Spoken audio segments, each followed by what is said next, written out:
அனைவருக்கும் வணக்கம். நீலகிரி மாவட்டம் கூடலூர் சட்டமன்ற தொகுதி முன்னாள் சட்டமன்ற உறுப்பினர் திரு திராவிடமணி அவர்கள் மற்றும் இந்நாள் நகரச் செயலாளர் ബാബു എൻകിற ഇളഞ്ചെളിയൻ നന്നായിട്ട് മലയാളം സംസാരിക്കുന്ന ആളാണെന്ന് അറിയാം.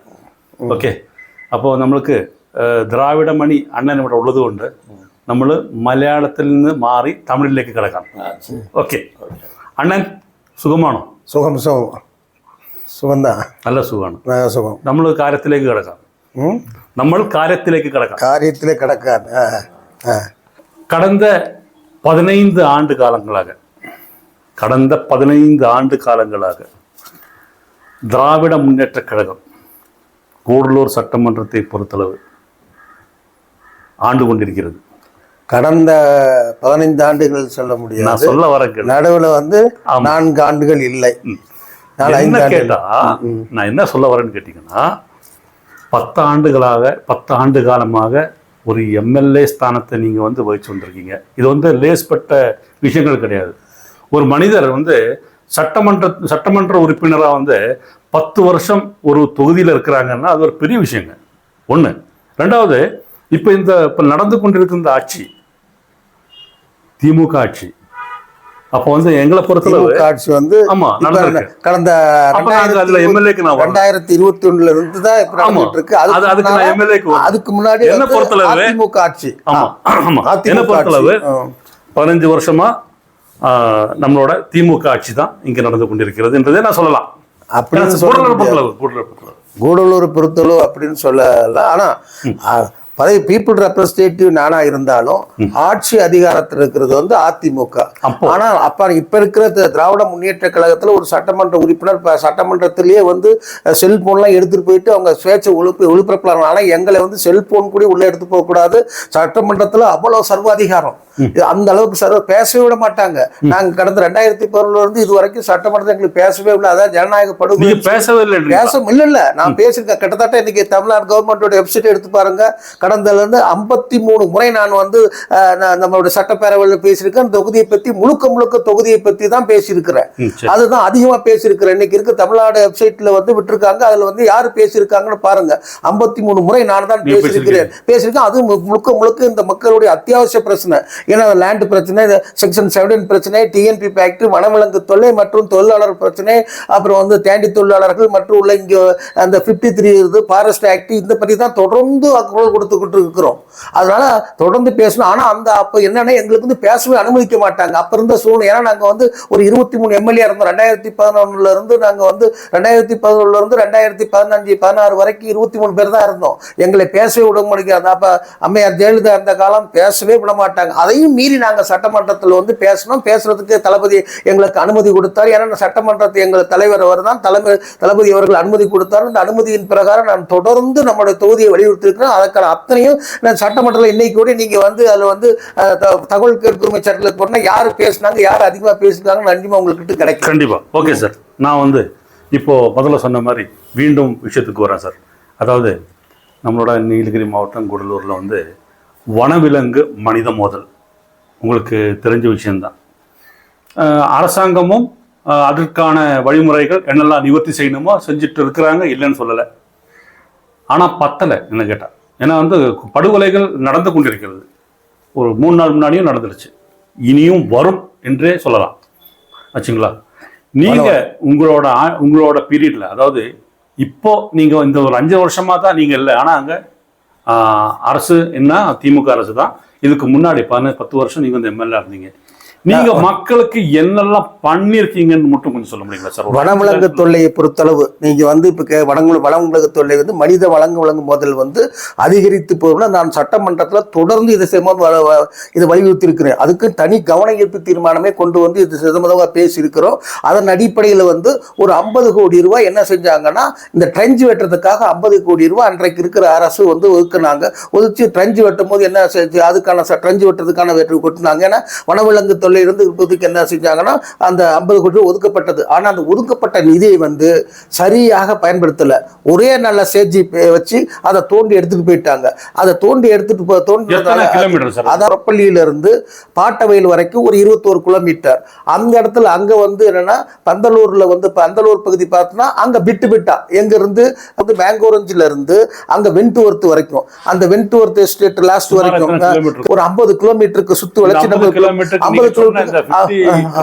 50 கோடி ஒதுக்கீடு செய்யப்பட்டு செஞ்சது. ஆனா அது வெட்டப்பட்ட என்னன்னா விஞ்ஞான பூர்வமாக வெட்டி இருக்க வேண்டும். எப்படி வெட்டி இருக்குன்னா அதாவது 3 மீட்டர் உயரம் 3 மீட்டர் அகலம், அதுவும் ஸ்லோப்பா இருக்கணும், வெட்டப்பட்ட மண்ணை அப்புறப்படுத்தணும். இது எதையுமே செய்யாத அப்படியே பண்ண. இதனாலதான் என்ன செஞ்சாங்கன்னா அப்படியே விட்டுட்டு போயிட்டாங்க. அப்படியே விட்டோம். அப்புறம் ஸ்கேட்டர்டா இல்ல அது வெட்டப்பட்ட இடம் வந்து ஸ்கேட்டர்டு, அதாவது ஒரு எப்படி ஆணை வருகுதோ அந்த இடத்த வந்து ஸ்கேட்டர்டா பண்ணும்போது அதுக்கு வழி விட்டு போகுது, உள்ள விட்டது வெளியே வராது. அதாவது நம்ம பந்தலூர்ல வெட்டும் போது இந்த இதுல வந்து எலியாஸ் கடைக்கிட்டுல இருந்து அந்த இது வரைக்கும் வென்ட்வொர்த் வரைக்கும் வெட்டினதுன்னா அந்த இடத்துல கேப் விட்டு அங்க உள்ள இருக்க யானையும் உள்ள விட்டு வெட்டிட்டாங்க. அப்பயும் அங்க உள்ள மக்கள் எதிர்த்தாங்க, நானும் எதிர்த்து போராடினா. அங்கதான் அப்ப அதிகமா இருந்துச்சு. அது வந்து 2013, 14, 15 இந்த காலகட்டங்கள்ல நடந்தது. அந்த ட்ரெஞ்சினால எந்த பயனும் கிடையாது. ஆனா அதுக்காக என்னன்னா சிஏஜி, அதாவது சிஏஜி ஆடிட்டிங் என்ன ரிப்போர்ட் சொன்னாங்கன்னா இந்த மனித வனவிலங்கு காரணமே வந்து இதை சரியாக செய்யாததும் அதில் நடைபெற்ற ஊழல் தான் காரணம்னு சிஏஜி ரிப்போர்ட் பண்ணி அந்த சிஏஜி ரிப்போர்ட் அசம்பிளியில் ஸ்டேபிளைஸ் பண்ணிருக்காங்க.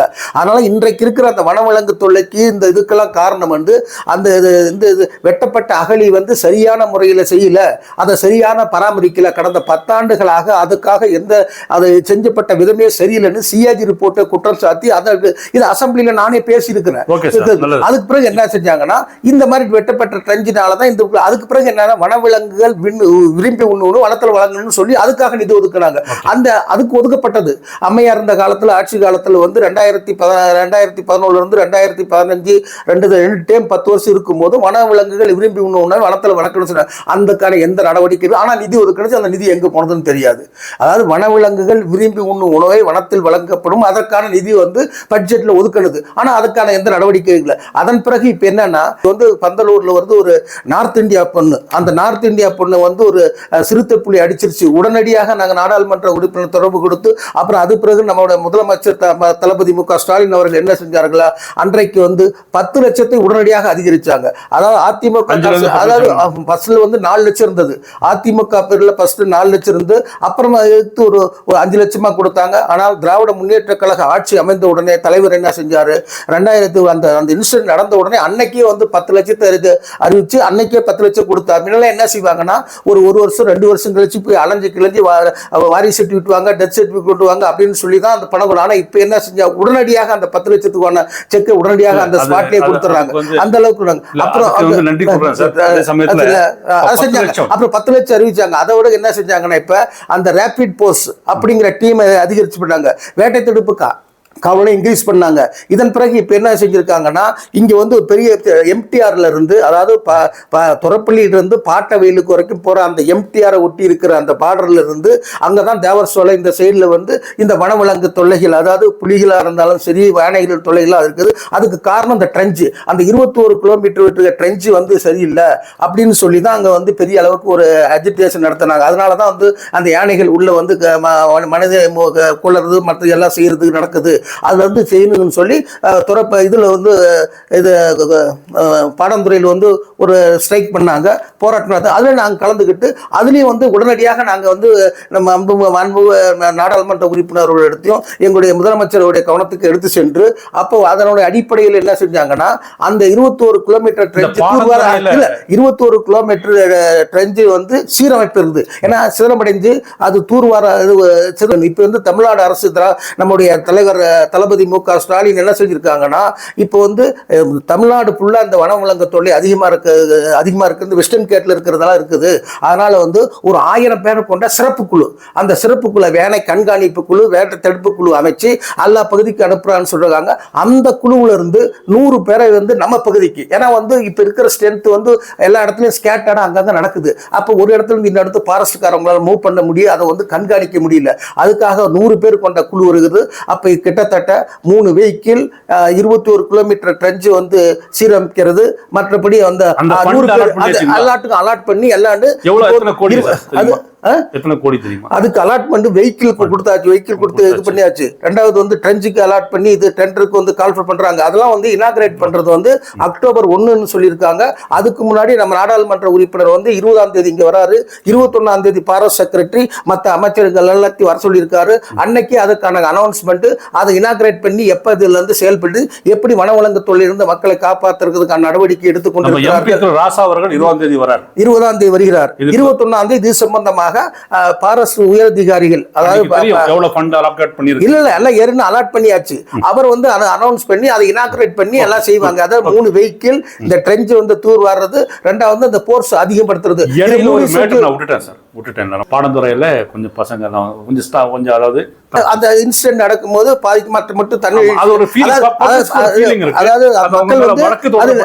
அது மக்கள் வந்து என்ன செய்வாங்கன்னா சில பாதிக்கப்பட்ட மக்கள் கூட மற்றவங்களும் சேர்ந்து வந்து பொதுவான இதுக்காக வந்து அது அஜிடேஷன் பண்ணுவாங்க. அந்த அஜிடேஷன் பண்ணும்போது அது என்ன ஒரு குறிப்பிட்ட அளவுக்கு அது எல்லை மீறி போகும்போது அதற்கான நடவடிக்கை சட்டப்படியான நடவடிக்கை அதை எடுத்து சொல்லுவாங்க. நாங்களும் அந்த ஸ்பாட்டுக்கு போயிருந்தோம், உடனடியாக அங்க போனோம். உடனடியாக நாடாளுமன்ற உறுப்பினர் முதலமைச்சர் அவர்களுடைய கவனத்துக்குள்ள கொண்டு போய் செஞ்சு இப்ப நடந்துகிட்டு இருக்க பிரச்சனை அன்னைக்கே கொண்டு வந்தது. அதனாலதான் அன்னைக்கு வந்து அந்த பாடாந்துறையில கிட்டத்தட்ட 6 மணி நேரம் ரோட பிளாக் பண்றாங்க.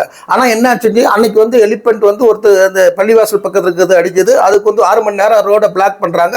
அந்த பிளாக் ஸ்கூல் பிள்ளைங்க எங்க இங்க எல்லாம் போக முடியாது இருக்குது. அப்ப இந்த மாதிரி சூழ்நிலை இந்த இன்சிடென்ட் உடனடியாக நாங்க என்ன செய்யறோம்னா நாடாளுமன்ற உறுப்பினர் அவர்கிட்ட சொல்லிட்டு அப்ப வந்து நம்ம பீஸ்பால் செக்ரட்டரி இருக்காரு அவங்க கிட்ட, ரெண்டாவது வந்து வனத்துறை தலைவர் ரெட்டி அவர் இங்க ஏற்கனவே இருந்தவர், இதெல்லாம் கவனத்தை கொண்டு தான் இந்த இதுல அப்பயே அந்த ப்ரப்போசல் போட்டு இதுக்கான நடவடிக்கை எடுத்து எப்படி இந்த எம்டிஆர்ல இருந்து வெளியே வருகிற ஆணையை வந்து உள்ள விடாத அப்புறப்படுத்தணும் அதுக்கான நடவடிக்கை எடுக்கிறதுக்கான அத்தனை திட்டங்களும் வச்சாங்க. அதுல வந்து செஞ்சாங்க. அதுல வந்து அஜிடேஷன் பண்றாங்க. அட்ஜஸ்ட் பண்ணும்போது என்ன செஞ்சாங்க, சட்ட விதிகளை மீறி பேசல பண்ணும்போது என்ன செஞ்சுன்னா அது சட்டம் கடமை செய்யும். ஆனா அதே மாதிரி வழக்குகள் இருந்தது. பிபிடி ஆக்ட் போட்டுருக்காங்க. 10 வருஷத்துல எவ்வளவு வழக்குகள் என் மேல வழக்குகள் இருந்தது, 3 வழக்குகள் இருந்தது. அந்த காலத்துல என்னன்னா இப்பெல்லாம் வச்சு அப்ப வேற பாடி எடுக்க விட மாட்டாங்க. இல்ல யாரும் இல்ல என்னை மேல பொதுமக்கள் மேலயும் போட்டாங்க. அன்னைக்கு பொதுமக்கள் மேட்டையும் வழக்கு போட்டு அரசியல்வாதி இன்னைக்கும் பிதிர்கால ஒரு புலி அடிச்சு ஒரு புலி அடிச்சு இருந்துச்சு இல்ல, அதுல வந்து இன்னைக்கு 147 பேர் அலைஞ்சிட்டு இருக்கிறாங்க. எது அந்த அது அப்பாவி மக்கள் அதுல இருக்கிறாங்க, சாதாரண மக்கள் இருக்கிறாங்க. அதுல வந்து அந்த மாதிரி நடந்துகிட்டு தான் இருக்குது. அதை விட இப்ப வந்து இந்த அரசு வந்து மக்கள் மேல் எந்த போராட்டத்திலையும் மற்ற மக்களை ஒடுக்குவதற்காக மக்களை வந்து அச்சுறுத்துவதாக எதையும் செய்யல. ஆனால் அதை வந்து சில மக்களை வன்முறையை தூண்டிவிடக்கூடிய சூழ்நிலையை உருவாக்குறாங்க. சூழ்நிலையை உருவாக்கி அதுல வந்து அரசியல் ஆதாயத்தை தேடுறதுக்காக முயற்சிக்கிறார்கள். அதுல குறிப்பாக நான் ஒரு மேட்டர் வரேன். அன்றைய நாள் வந்து நான் கூட நம்மளோட டிஎஃப் அவர்களை நேரில் போய் சந்திச்சு இந்த மாதிரி அஜிடேஷனில் உண்ணாவிரதம் உட்காந்துட்டு இருக்கிறாங்க சார், இதுக்கு வேண்டியதெல்லாம் கொஞ்சம் பண்ணுங்கன்னு சொல்லி ரெக்யூஸ்ட் பண்ணோம். அவரும் போயிட்டார். ஏன்னா அவருக்கு அந்த மேட்டர் தெரியாது. என்னோட டிமாண்ட் வந்தால் தானே சார் அவர் கன்சிடர் பண்ணுவார். பட் அவரும் அது பண்ணாங்க. காவல்துறையாகட்டும் நிறைய விஷயங்களுக்கு ரொம்ப பொலைட்டாக போய் பப்ளிசிட்டி அதெல்லாம் பண்ணுறாங்க. பட் இந்த ஸ்மால் மேட்டர்ஸ் எல்லாம் வந்து அரசு தயவு செய்து அவங்க மேலே இருக்கிற வழக்குகளை வேண்டிய மாதிரி அங்க பாரு தளபதி இருக்காருல்ல, இவர் தளபதி வந்து சாதாரண அல்ல. அவர் வந்து படிப்படியா வளர்ந்து சாதாரண மக்களோடு இதே இங்க வந்து என்ன சொன்னார்னா, நம்மளுடைய முதலாக இந்த முதலமைச்சர் தான் தமிழகத்தின் முதலமைச்சர். அன்னைக்கு நம்ம நாடாளுமன்ற உறுப்பினரும் அந்த அவருடைய தலைமையில் நடந்த கூட்டத்தில் கலந்துகிட்டாரு. அன்னைக்கு எடுத்த முடிவு வந்து சாதாரண முடிவு இல்லை. இந்த கூடலூருக்கு ஒரு வரலாற்றான முடிவை அன்னைக்கு எடுத்து தளபதி என்ன அறிவிச்சிருக்காங்களா, தமிழ்நாடு அரசு விட்ட பிரஸ் நோட்ல வந்து நீண்ட நெடுங்காலமாக குடியிருக்கின்ற மக்கள் என்று பதிவு செஞ்சிருக்காங்க.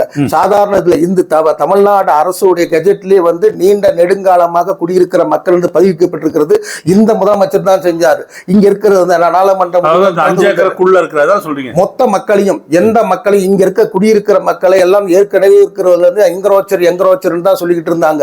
இந்த முதலமைச்சர் தான் அவருடைய தலைமையில் நடந்த கூட்டத்தில் தானே என்ன செஞ்சாங்கன்னா, நீண்ட நெடுங்காலையும் வசிக்கக்கூடிய மக்கள் பிரச்சனை தீர்க்க வேண்டும். இந்த பிரச்சனைக்கு 2 காரணங்கள். ஒன்று வந்து 202 90 ஒரு ரிட் பெட்டிஷன் இருக்கு. அந்த ரிட் பெட்டிஷன்ல தான் சிஎஸ்சி உள்ள வருது. அந்த சிஎஸ்சி வந்து என்னன்னா அது வந்து வருது. அந்த சிஎஸ்சி எப்படி உள்ள வருதுன்னா 202/95 ஒரு ரிட் பெட்டிஷன், அது வந்து டீபாரஸ்டேஷன் வந்து ஃபர்தர் என்க்ரோச்மெண்ட் இருக்கக்கூடாதுன்னு வந்தது ஒழிய அதை வந்து இப்போ சிஎஸ்சி உள்ள வந்ததுனால அதுல இருந்து இந்த ஜெம்மம் ஆக்டை பிரித்து இந்த மக்களுக்கு பட்டா கொடுக்கணும். அதில் 10,050 பேர் கணக்கு எடுத்திருக்காங்க. அந்த 10,055 பட்டா கொடுக்கணும் அப்படின்னு சொல்லி முடிவு எடுத்திருக்காங்க.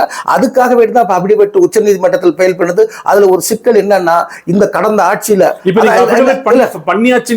பண்றதுக்கான நடவடிக்கை அத்தனை எடுத்து பண்றதுக்கான இல்ல எடுத்து அபிடவிட் ப்ரிப்பேர் பண்ணியாச்சு. அதற்கான அட்வொகேட் குழு, தனி அட்வொகேட் குழு போட்டாச்சு.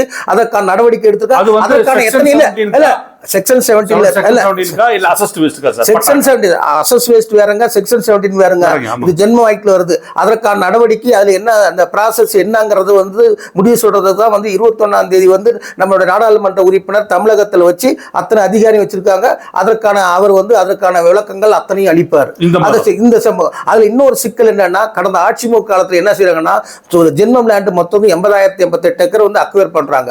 அந்த அரசாங்கம் எடுக்குது 80,088 ஏக்கரை. அதுல வந்து என்ன செஞ்சிட்டாங்கன்னா 29,000 ஏக்கரை வந்து 53 ஏற்கனவே நோட்டிஃபை பண்ணது.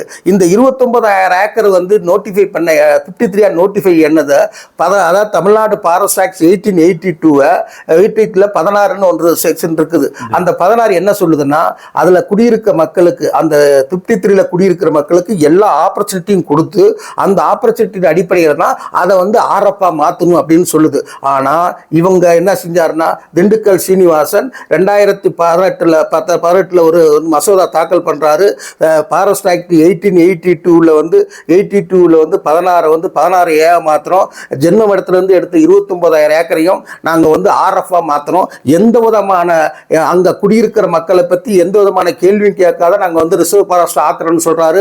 உடனடியாக அந்த மசோதா தாக்கல் பண்றாங்க. தாக்கல் பண்ண மாண்புமிகு நம்மளுடைய இன்றைய முதலமைச்சர் அன்றைய எதிர்க்கட்சி தலைவர் நானும் அவரும் சரி இது ஆரம்ப நிலையில் எதுக்குறோம். இருந்தாலும் அதை வந்து அறிமுகப்படுத்துறாங்க. இருந்தாலும் இந்த சட்டம் வந்து என்னன்னா ஃபாரஸ்ட் ஆக்ட் 16 என்ன சொல்றேன் எல்லா ஆப்பர்ச்சுனிட்டியும் கொடுத்தான் செய்யணும். ஆனா நீங்க கொண்டு வந்த சட்டம் எந்த ஆப்பர்ச்சுனிட்டியும் கொடுக்காது சரிங்க. இதுல வந்து 50% மக்கள் இருக்காங்க.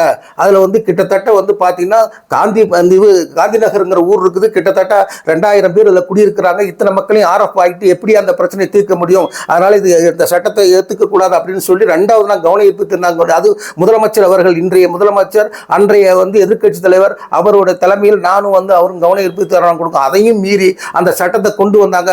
அதுல கிட்டத்தட்ட வந்து 29,000 ஏக்கர் எங்க 80,088 ஏக்கர்ல 29,000 ஆர்எஃப் ஆக்கிட்டு அதான் அதிமுக ஆட்சி அதை செஞ்சது. அது இந்த இப்ப இருக்க சட்டமன்ற உறுப்பினருக்கு தெரியுமா? இப்ப இருக்கிற மக்களுக்கு தெரியுமா? நாளைக்கு வந்து பழனிசாமி இங்க வருவார அவர் சொல்லி பார்க்கலாம். அந்த 16,000 ஏக்கர்ல வந்து 16,000 அதாவது 16/7 வந்து இவ்வளவு மக்கள் இருக்காங்களா? அந்த மக்களை எப்படி கொண்டு வரது? நீ வந்து ஆர்எஃப் ஆக்கிட்டல ரிசர்வ் ஃபாரஸ்ட்னா அதுல கிட்டத்தட்ட வந்து எவ்வளவு மக்கள் குடியிருக்காங்க? 60% மக்கள் அதுல குடியிருக்கிறாங்க. இது வந்து வனத்துறையை ஒத்துக்குது. வனத்துறையை ஒத்துக்கிட்டாங்க. 60% மக்கள் அதில் உள்றாங்க. இப்ப அரசு இந்த கருணை உள்ள அரசு என்ன எடுத்திருக்குதுன்னா அந்த 16A உள்ள மக்கள் வந்து வெளிக்கொண்டு வரணும். அவங்களை என்ன சொன்னாலும் 2வது ரீஎன்கொயரி பண்ணி அதாவது ரீசெட்டில்மெண்ட் பண்ணி அவங்களுக்கு வந்து பட்டா கொடுக்கற நடவடிக்கை எடுக்கணும். அது டிஆர்ஓக்கு பவர் கொடுக்கணும் எடுத்திருக்காங்க. இதெல்லாம் தெரியுமா? இது எவ்வளவு பெரிய இவ்வளவு சாதாரண விஷயம் இல்லைங்க. இன்னைக்கு இருக்கிறாங்க இவ்வளவு பேசுறாங்களா? இவ்வளவு பேர் ஓவாளி மக்கள் வந்து பெரிது பரிதாபப்பட்டு மக்களுக்காக இவ்வளவு பேசுறாங்களா? 16A கொண்டு வந்தது யாரு? 16A வந்து இவ்வளவு மக்கள் 29,000 ஏக்கர் மக்கள் வந்து வசிக்கிற மக்கள் எங்க போவாங்க? முதல்ல வந்து 17,000 ஏக்கர் வந்து வனமாக இருந்தீங்க. 2வது வந்து 29,000 ஏக்கர் கொண்டு வந்து மொத்தம் 29,000 ஏக்கர் வனமாக அது ரிசர்வ் ஃபாரஸ்ட் ஆக்கிட்டு அதுல ஒரு மக்களை கொடுத்துட்டு செக்ஷன் 17 இடத்தை தீர்க்க முடியாத பிரச்சனையை கொண்டு வந்தீங்க. அதற்கான நடவடிக்கை இப்ப இந்த அரசு எடுத்திருக்குது. ஏன்னா எடுத்திருக்குது 16A இருக்கிற மக்களை கொண்டு வந்து அவங்களுக்கும் இந்த ரீஎஸ்டேட்மெண்ட் பண்ணி அதற்கு அந்த டிஆர்ஓக்கு பவர் கொடுத்து இந்த பிரச்சனையை தீர்த்து மொத்தமாக எந்த முழு செட்டில்மெண்ட்டும் செய்யறதுக்கான நடவடிக்கை இந்த அரசு எடுத்திருக்கு. இதுதான் இந்த அரசு எடுத்த மகத்தான வரலாற்று சிறப்புமிக்க தீர்ப்பு. இப்போ முதல்வர் அவர்கள் அன்று அதாவது எலெக்ஷனுக்கு முன்னாடி சொன்ன வாக்குறுதியை கண்டிப்பா அவர் நிறைவேற்றி கொண்டு வந்திருக்காரு. அதற்கான அத்தனை சட்ட ரீதியான நடவடிக்கை எடுத்திருக்காரு. இந்த சாதாரண சட்டம் இல்ல. இன்னைக்கு வந்து இவ்வளவு நேரம் டிலே ஆகுறதுக்கு காரணம் என்ன? கடந்த அதிமுக ஆட்சி காலத்துல கொண்டு வந்த அந்த 16A ஒரு காரணம்.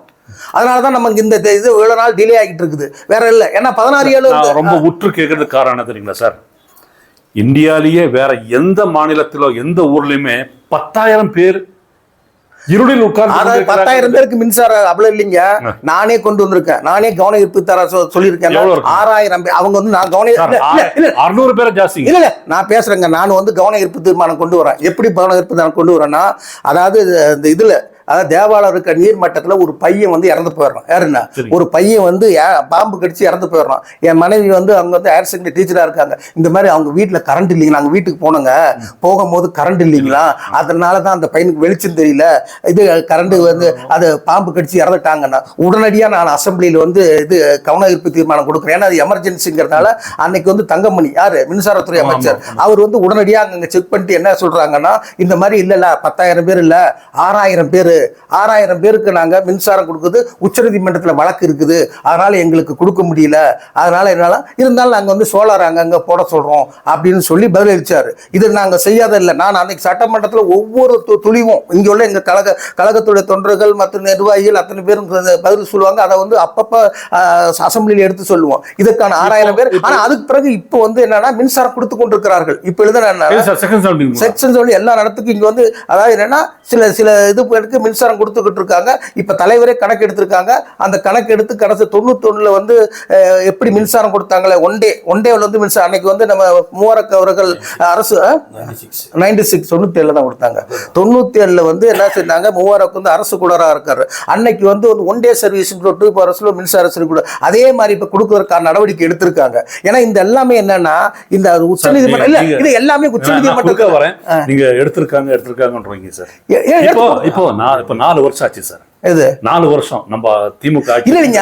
அதாவது கடந்த ஆட்சி காலத்துல இவ்வளவு சிக்கல் பண்ணி அதாவது பிரச்சனை வந்து அதாவது தீர்க்காட்டிலும் பரவாயில்லைங்க. இல்லைங்க இல்ல தீர்க்காட்டியும் பரவாயில்ல. இந்த மாதிரி எல்லாம் கொண்டு வந்து நாங்க செஞ்சிருக்கிறோம். இப்ப நீங்க பண்ண இடத்துல நீங்க இருக்கீங்க. இல்ல கணக்கெடுத்து அத்தனையும் வச்சாச்சு. உச்சநீதிமன்றத்துல இருந்து இந்த 202 95 இருந்து கேஸை பிரிச்சுட்டா உடனடியாக எல்லாத்துக்கும் கணக்கெடுத்து ஒரு 2 மாதத்துக்குள்ள செட்டில்மெண்ட் பண்ணுவாங்க. அனைத்து கட்சிகளும் வந்தாங்க.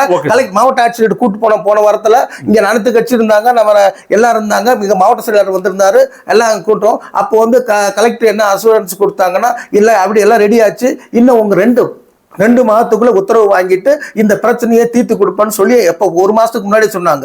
அதுக்குள்ள நவம்பருக்குள்ள இந்த பிரச்சனை இது கடந்த ஆட்சி காலத்தில் செய்த சாதாரண தவறு இல்ல.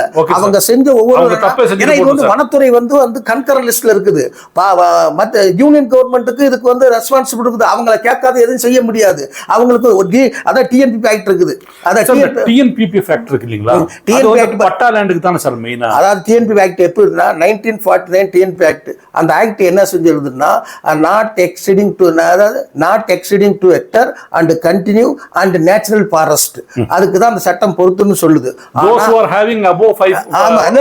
Not exceeding 2 hectares and continue and natural ஃபாரஸ்ட்டுக்கு தான் பொருந்துன்னு சொல்லுது. ஆனா இதை நோட்டிஃபை பண்ணது எப்ப பண்ணாங்கன்னா, அப்ப ஏடிஎம்கே கவர்மெண்ட் இருந்த லீலா நாயர் இருக்காங்கல்ல, அப்பதான் வந்து என்ன செய்யறாங்க 91 நோட்டிஃபை பண்றாங்க.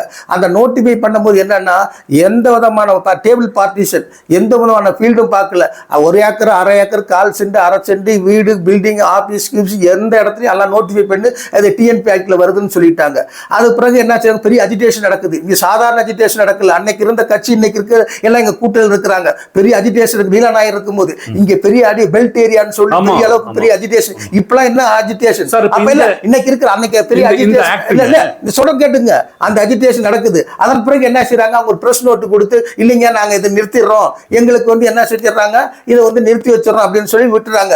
அதன் பிறகு என்ன செஞ்சாங்க, சில இது வந்து பின்னாடி இதை ரெஜிஸ்ட்ரேஷன் நிறுத்தி வச்சிருக்காங்க. அதன் பிறகு நான் சட்டமன்றத்தில் வந்து தொடர்ந்து வலியுறுத்திய பிறகு என்ன செஞ்சிருக்காங்கன்னா, அதுக்கு வந்து இப்போ வந்து என்ன செய்ய சண்முகம் வழக்கு பதிவு பண்ணிருக்காரு. அவர் வழக்குல என்ன சொன்னாங்க, நம்முடைய கவர்மெண்ட் வந்து திமுக கவர்மெண்ட் வந்து நம்ம தலைவர் தளபதி அவருடைய ஆலோசனையின் பேர்ல என்ன செஞ்சிருக்காங்கன்னா, நம்ம கலெக்டர் இவர் வந்து ஒரு அபிடேவிட் ஃபைல் பண்ணிருக்காரு. அந்த அபிடேவிட்ல இந்த சட்டத்தை வந்து தவறா பயன்படுத்தியாச்சு, இதனால பெரிய மக்களுக்கு பெரிய பாதிப்பு, 1/2 ஏக்கர் 1/4 ஏக்கர் என்ன நோட்டிபிகேஷன் செஞ்ச காலத்திலேயே வந்து 1/2 ஏக்கர் 1/4 ஏக்கர்லாம் வந்திருக்குது, சட்டத்துக்கு எதிராக இருக்குது, அதனால இதை டீநோட்டிபிகேஷன் பண்றதுக்கு ஃபிட் கேஸ் அப்படின்னு சொல்லி அபிடேவிட் ஃபைல் பண்ணிட்டாங்க. அதன் அதன் பிறகு வந்து அதுல வந்து உயர்நீதிமன்றம் ஒரு ஆர்டர் கொடுக்குது. அந்த ஆர்டரை எடுத்துக்கிட்டு என்ன செய்யறாங்கன்னா, இவர் வந்து சண்முகம் வந்து ரெப்ரஸன்டேஷன் கொடுக்குறாரு, அது இண்டிவிஜுவல்ங்கிறதுனால அவங்க அதை தள்ளுபடி பண்றாங்க. அதுக்கு நான் ஒரு அப்பீல் கொடுத்துருக்கேன். அந்த அப்பீல் இந்த நிலுவையில் இருக்குது. இந்த காரணத்துல என்ன செஞ்சிருக்காங்கன்னா, இந்த மீன்வெளியில வந்து இவர் என்ன செஞ்சிருக்காருன்னா, 2வது டிவிஷன் பெஞ்சுக்கு அப்பீல் போயிட்டாரு. அதனால என்ன செய்யுங்க சார், டிவிஷன் பெஞ்சுக்கு அப்பீல் போயிட்டோம், அது முடிஞ்ச உடனே நான் அப்படி ஏற்கனவே அரசாங்கம் எடுத்தாச்சு, இந்த டிஎன்பி பேக்ட்ல இருக்கிற இதை வந்து குளறுபடியை நீக்கிட்டு 5 ஏக்கருக்கு மேலேயும் 5 ஏக்கருக்கு மேல உள்ள இடத்துல தான் இந்த சட்டத்தை அமல்படுத்தும் அப்படிங்கிற ஸ்டாண்ட் வந்து அரசாங்கம் எடுத்துருச்சு. அதுக்கு அதன் வரவு நடவடிக்கை எடுக்கும். அது டீநோட்டிபிகேஷன் பண்றது சென்ட்ரல் கவர்மெண்ட் சட்டத்தோட இந்த சொல்றேன். இந்த சட்டம் வந்து என்ன கொண்டு வந்து 1949 கொண்டு வந்த சட்டம். ஆனா இன்னைக்கு வந்து இதை நோட்டிஃபை பண்ணது வந்து தவறா பண்ணிட்டாங்க. அதை டீநோட்டிஃபை பண்றதுக்கு வந்து கன்கரன்ட் லிஸ்ட்ல இருக்கிறதுனால யூனியன் கவர்மெண்ட்டுக்குள்ள இருந்து கன்கரன்ஸ் வாங்கணும் அப்படின்னு சொல்லியிருக்காங்க. இந்த கேஸ் முடிஞ்ச உடனே இதை கொடுத்துருவோம் அப்படின்னா அதுவும் விரைவில் நடந்துரும். இதுக்கான அத்தனையும் வந்து இது எழுத்துப்பூர்வமா இருக்குது. அபிடேவிட் அதுதான் உங்கள்கிட்ட எதிர்பார்க்குறேன் சார். அதாவது இந்த டிஎன்பிபிஎஃப் ஆக்ட் வந்து பட்டா லேண்டுக்கு உள்ளது, பிலோ 5 ஏக்கர்ஸ் சார். டிஸ்ட்ரிக்ட் அட்மினிஸ்ட்ரேஷனும் அசம்பிளியில நமது சட்டசபையிலையும் முடிவெடுத்தா இதுக்கு ஒரு முடிவெடுக்காதா? இல்லெல்லாம் போய் சுப்ரீம் கோர்ட் போகணுமா? ஏன் கோர்ட்டுக்கு போயிட்டாங்க. என்னன்னா உங்களுக்கு என்னன்னா சட்டத்தை வந்து அமல்படுத்துறது சரியில்லை. சட்டசபைக்கு என்ன எனக்கு புரியல சார். அதை டீநோட்டிஃபை பண்ணியாச்சு ஏற்கனவே. அது டீநோட்டிஃபை பண்ண நான் இந்த டிஎன்பிபிஎஃப் ஆக்ட் பாருங்க சார். அது வந்து இது வந்து என்ன உச்சநீதிமன்றத்துக்கு எல்லாம் போயிடுறாங்கல்ல. இப்போ உச்சநீதிமன்றத்தில் இதுல உயர்நீதிமன்றத்துக்கு சண்முகங்கிற போன கேஸ்னால தான் இது பிரச்சனை உள்ள நாள் நிலுவையில் இருக்குது. இல்லாட்டி அரசாங்கம் முடிச்சிருக்கும். அந்த கேஸ் வந்து போயிட்டார் யாரு, அதாவது சண்முகம்ங்கிற ஒரு நான் இங்கே டாக்குமெண்ட் ரைக்கிற சண்முகம் வந்து இந்த கேஸை எடுத்துக்கிட்டு உயர்நீதிமன்றத்துக்கு போயிட்டாரு. அவர் தான் அந்த வழக்கை நடத்திக்கிட்டு இருக்காரு. அவர் 2வது நான் வந்து என்ன சொன்னா, இந்த மாதிரி நில்லுங்க, அரசுகிட்ட சொல்லியிருக்கோம், அரசு வந்து ஏற்கனவே அபிடேவிட் ஃபைல் பண்ணிட்டாங்க. அந்த முடிவு இல்லை, அரசு முடிவு எடுத்துருச்சு. அரசு முடிவு எடுத்து என்ன அபிடேவிட் அரசு வந்து அபிடேவிட்டா முடிவு எடுத்து ஹைகோர்ட்ல ஃபைல் பண்ணிட்டாங்க. அது வேணா ரெக்கார்டுக்கெல்லாம் இருக்குது. அவர் இன்னைக்கு எடுத்து நீங்க அந்த ரிட் பெட்டிஷன் ஓபன் பண்ணி பார்த்தா கூட உங்களுக்கு அது எடுத்த ரெக்கார்டு என்னன்னா, இந்த சட்டத்தை தவறா பயன்படுத்தியிருக்காங்க.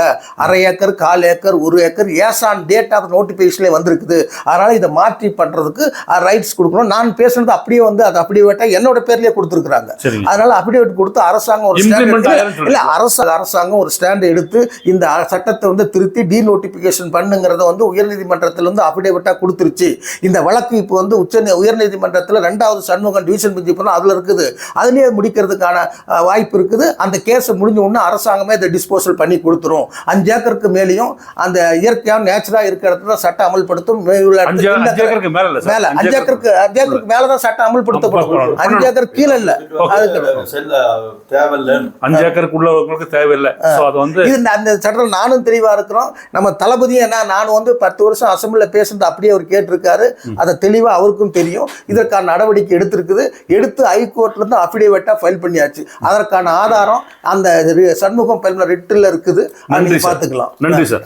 இன்னொன்று சார், அடுத்தபடியாக நம்மளோட மெயின் ரோடு நேஷனல் ஹைவே, அது வந்து நம்மளோட ஸ்டேட் ஹைவேல இருக்கு.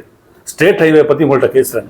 அதான் 2 நாடுகாணி ரோடு கடந்த நம்ம திமுக ஆட்சி வந்ததுக்கு அப்புறம் அந்த பக்கமாவே எந்த வேலையும் செய்யல என்ற அளவுக்கு இல்ல அப்படி இல்ல. இப்போ அதாவது உங்களுக்கு என்ன இல்ல மெயின்டெனன்ஸ் பண்ணல. அதாவது எத்தனை முறை வந்து 2 தடவை டெண்டர் விட்டு 2 தடவை இது பண்ணியாச்சு. இப்ப அதற்கான நாடுகாணி கீழ் நாடுகாணி ரோடு தான் நீங்க சொல்றீங்க. கீழ் நாடுகாணி மொத்த ரோடுனால இந்த ஆண்டு வந்து இல்ல இந்த ஸ்டேட் ஹைவே வந்து என்னன்னா இந்த ஆண்டு சொல்ல வேண்டாம், நீங்களே கேட்கலாம். இல்ல பக்கத்துல நகல் செயலர் உங்களுக்கு கேளுங்க என்னன்னா இல்ல இந்த ஆண்டு வந்து என்னன்னா செய்ய முடியாது. நான் வந்து ஸ்டேட்டை பத்தி கேட்டு இல்ல ஸ்டேட் ஹைவே பத்தி நான் சொல்றேன். இந்த ஆண்டு வந்து கொஞ்சம் கடுமையான மழை, தொடர்ந்து மழை, அதாவது ஏப்ரல்ல இருந்து ஆரம்பிச்சிருச்சு. அதுக்கு பிறகு என்ன செஞ்சாங்கன்னா, இதுக்கு இந்த அமௌண்ட் டெண்டர் ஒதுக்கியாச்சு. கீழ்நாடுகாணி ரோடுக்கான அமௌண்ட் டெண்டர் ஒதுக்கி டெண்டர் வந்து அடுத்து வந்து ஆகஸ்ட் 9ஆம் தேதி டெண்டர் இருக்குது. அன்னைக்கு வந்து அந்த வேலைக்கு அதுக்கு டெண்டர் எடுத்து நடவடிக்கை எடுத்தாச்சு. அதனால அது இல்ல, இது நேஷனல் ஹைவே. இந்த நேஷனல் ஹைவே வந்து வரலாறு உங்களுக்கு தெரியாதுன்னு நினைக்கிறேன். 2000 எடுத்தாச்சுன்றீங்க. இல்ல டெண்டருக்கு 9 அதாவது 9 ஆகஸ்ட் 9ஆம் தேதி அக்டோபர் 9ஆம் தேதி டெண்டர் ஓபன் டெண்டர் கால்ஃபர் பண்ணியாச்சு.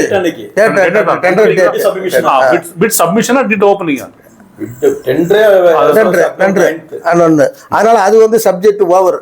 அதை வச்சுக்கிட்டு நீ ஏன்னா அந்த ரோடு வந்து நம்ம இந்த ஆண்டு வச்சுட்டு இல்ல சார், அதாவது என்னன்னா அதை தவறா இல்ல அரசாங்கம் ரொம்ப சிரமம், இந்த அளவுக்கு சிரமம் உங்களுக்கு வந்து இங்க வந்து எப்படி ரோடு இருந்துச்சு தெரியும், எப்படி ரோடு 2011 வந்து நாங்க என்ன ஃபீல் பண்றது இல்ல 2011 நாங்க மீன்ஸ் பப்ளிக்ஸ் வந்து என்ன ஃபீல் பண்றாங்க தெரியுங்களா? இப்ப நான் உங்கள்கிட்ட ஒரு கேள்வி கேட்டேன், அதாவது 15 வருஷமா நீங்க ரூலிங்ல இருக்கீங்கன்னு நீங்க ஏத்துக்கல. அதே மாதிரி இதுக்கு முன்னாடி ஒரு பேட்டி நடக்கும்போது அவர்கிட்டயும் அதான் சொன்னேன், 15 வருஷமா நீங்க ரூல் பண்ணிட்டு இருக்கீங்கன்னு. என்னோட கேள்வி கரெக்ட் தான், அது அவங்க தான் 15 வருஷம் ரூல் இல்ல நான் அவங்க பண்ணும்போது அப்படிதான் 10 வருஷம் இங்க நீங்க எம்எல்ஏ இருந்தீங்க, கூடலூருக்கு நீங்க எம்எல்ஏ இருந்தீங்க. இல்ல நான் எம்எல்ஏ வந்து நிறைய செஞ்சிருக்கோம் ஒன்றும் சார். நானும் எதிர்கட்சி எம்எல்ஏ இருந்தாலும் இன்னைக்கு பஸ் ஸ்டாண்டு, இந்த பஸ் ஸ்டாண்ட் எப்படி இருக்குன்னு தெரியுங்களா? நான் முதலையா 2011 வந்த உடனே 50 லட்சம் ரூபாய் எம்எல்ஏ பண்ணல கொடுத்து தான் இல்ல இன்டர்வியூ பண்ணது இந்த பஸ் ஸ்டாண்ட் என்ன செஞ்சாங்கன்னா, அன்னைக்கு இருந்த நகரமன்ற தலைவர்கள் அதிமுக காரவங்க அவங்க இங்க இருந்து நந்தட்டி கொண்டு போன்னு சொன்னாங்க. நான் முடியவே முடியாது, இந்த பஸ் ஸ்டாண்ட் இங்க தான் இருக்கணும் அப்படின்னு சொல்லி என்னோட நிதியில அன்னைக்கு வந்து 2.25 லட்சம் 2.25 கோடி தான் எங்களுக்கு நிதி, இன்னைக்கு வந்து 3.25 கோடி ரூபாய் நிதி. அன்னைக்கு என்னுடைய 2.25 கோடி ரூபாயில 50 லட்சம் இந்த பஸ் ஸ்டாண்டுக்கு முத ஒதுக்கி அதுக்கான பஸ் ஸ்டாண்டு கட்டுறதுக்கான நடவடிக்கை எடுத்து அதுக்கு பிறகு நான் வந்து அன்னைக்கு இருந்த ஆட்சி வந்து என்ன செஞ்சாங்கன்னா டிலே பண்ணி 2011 ஒதுக்கப்பட்ட நிதியை வந்து எப்ப நான் 2012 தான் வந்து அடிக்கல. ஆனா தொடர்ந்து நடந்ததான் இன்னைக்கு பஸ் ஸ்டாண்ட் வந்து.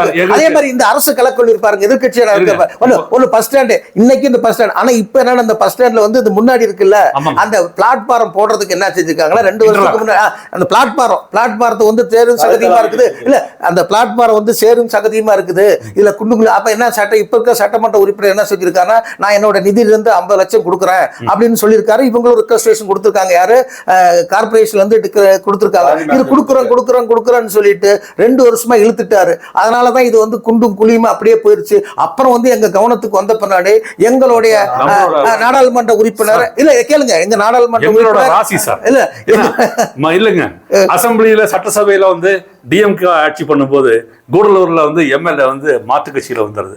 அதே மாதிரி அது டிலேன்ற மாதிரி நாங்க இல்ல அது டிலே இல்ல அவரு கொண்டு இல்ல அவர் பண்டிதரன் எழுதி கிடைச்சிட்டாரு. அதன் பிறகு என்ன செஞ்சாங்கன்னா அவர் வந்து போக்குவரத்துறை அமைச்சர் கவனத்துக்கு எடுத்து சென்று அவர் வந்து நிதி ஒதுக்கின பிறகு 50 லட்சம் நிதி ஒதுக்கி டெண்டர் ஆச்சு, மழை வந்துருச்சு, நின்றுச்சு. அதன் பிறகு என்ன செஞ்சாருன்னா இவர் போய் ஒரு டிராமா போட்டு என்ன செஞ்சாரு, நாளைக்கு ஒர்க்கு தொடங்க போய் சொன்னாரு. ஆனா இது என்ன முழுக்க காரணம் அவர் வந்து அந்த நிதி ஒதுக்குறேன்னு சொன்னதுனால தான் டிலே ஆயிடுச்சு. இல்லாட்டினா அது இவ்வளவு செஞ்சு பஸ் ஸ்டாண்டை உருவாக்குனது நாங்க, இது சாதாரண நானு பர்சனலா அவ்வளவு ஃபைட் பண்ணிருக்கேன். அதே மாதிரி இந்த கல்லூரி என்ன இருந்துச்சு, இது வந்து என்னன்னா கல்லூரி அரசு கலை கல்லூரி எங்க பில்லர் கொண்டு வந்தது சார்.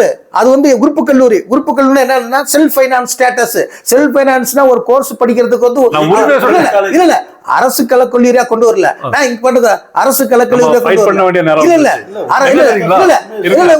அரசு கலைக்கல்லூரியா இருந்துச்சு. ஆனா என்னன்னா அரசு கலைக்கல்லூரியா இல்ல உறுப்பு கல்லூரியா இருந்துச்சு. உறுப்பு கல்லூரியா இருந்து கேளுங்க, உறுப்பு கல்லூரினா என்ன தெரியுங்களா, அந்த பாரதியார் யூனிவர்சிட்டியோட எக்ஸ்டென்ஷன். அந்த எக்ஸ்டென்ஷன் காலேஜ் வந்து செல்ஃப் ஃபைனான்ஸ் ஸ்டேட்டஸ்.